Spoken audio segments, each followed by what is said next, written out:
I'm joined by legendary Salomon Kalou, former Chelsea player and Ivory Coast international. Salomon, thanks for putting us in. Pleasure. How are you adjusting? Well, it's good. Talking about the World Cup, analyzing games is something special. Talking about the game I love and seeing all the African team in the world in the World Cup is something special. Yeah.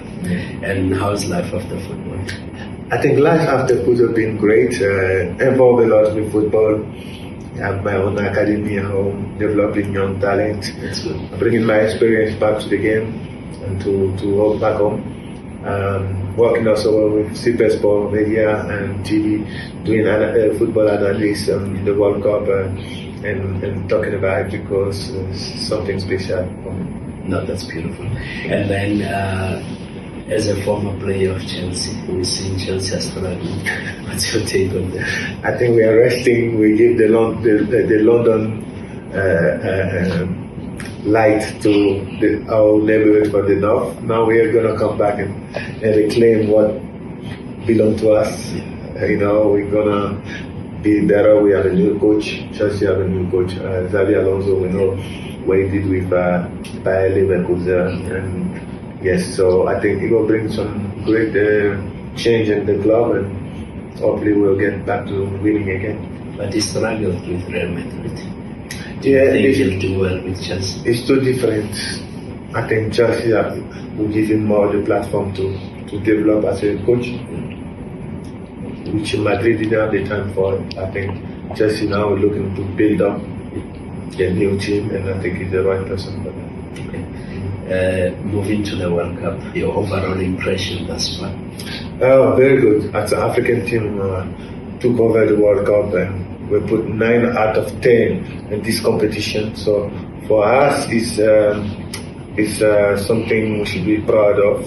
We're knowing that once we have this 10 spot in the World Cup, we got criticized by that we don't deserve, and now we show that they were wrong about it. That African team can be there and perform very well.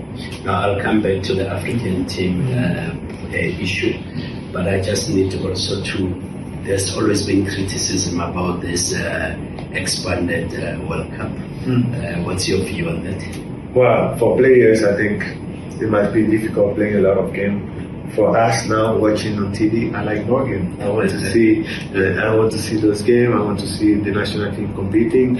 So I have no problem. I think it's not a problem to the fact that we get undertaken by those games. Yesterday I watched South Africa against Canada. It was a great game to watch. Okay. So those are the games we're happy to see. And I know there is a debate about the number of games in the World Cup, but it's a World Cup. Give the platform for every continent, every country, and every continent to be there and represent their country. Because that's what the World Cup is supposed to be. Yeah, but where do you think South Africa got it wrong? Because I think they played well against Canada. I think they missed. The momentum. Yeah. There's a moment where they're pushing and they have chances, 1v1. The problem was the last delivery, the last pass, the last choices. And sometimes when you play this kind of competition, you gotta have the killer instinct. When you have the opportunity, you gotta finish. And that's what Canada did. They got theirs and they scored. And that's why it's the World Cup, and that's why it's a bigger platform, and that's something that we, as an African team, we need to get better on that, because we see many African teams, even Algeria before, winning last minute and conceding a goal. And this level, if you allow that to happen, you might lose again.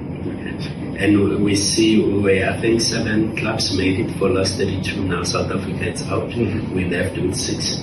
Are we likely to see at least 2 or 3 more in this, going all the way to the semis? Yes, or even winning? I think now we have numbers on our side. The only issue is we're gonna beat each other. Something might meet each other next round, so it will reduce the number of African teams that are gonna pass.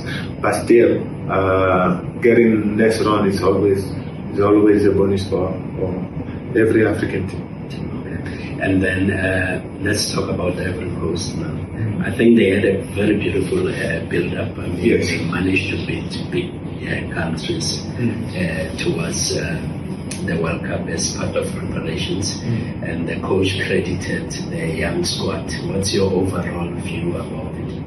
Yeah, we Ivory Coast have a young squad. They are players with such a maturity that we think that they're very experienced player, but they're very young. Jan Jomande is just 19. Amad Diallo, yes, he has the experience playing for Man United, but our team is very young.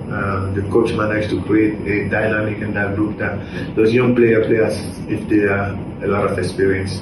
And we saw again Germany, they dominate until the end, but yes, lack of concentration the last two goals, I would say.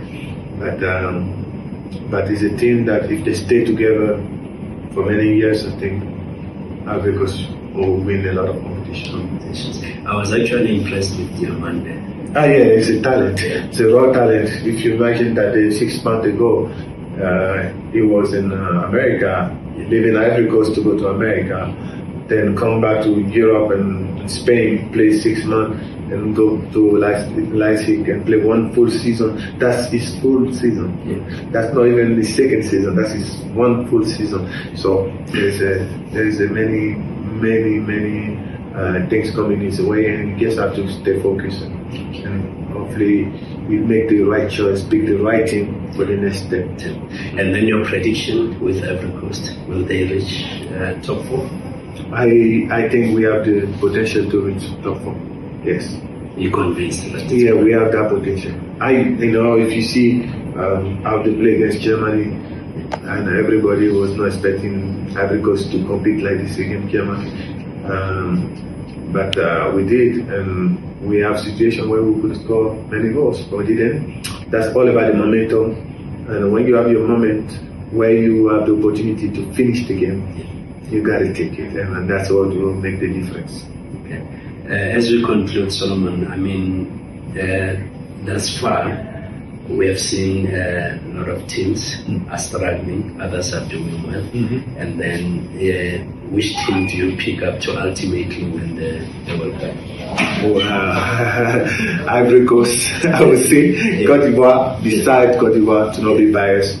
I think it will be a back-to-back Argentina, France, and final again. And then who's likely to win it? If Argentina went to the final, they will win it. Because for the last couple of years, we see that going to final and winning. So, thanks for your time. Thank you for affording access for you an opportunity just to reflect on the World Cup. And I wish you everything of the best with your academy. Thank you. And then I also hope Ivory Coast will do us. Now we hope that they make it to the final. That's especially that South Africa is out, and we're hoping one of the African countries will actually make the continent proud. It's very possible. So bless it. No, thank you so much. Thank you. Thank you. Thank you. Okay, thank you. Yeah. Okay, thanks. Thank you, man. No, thanks.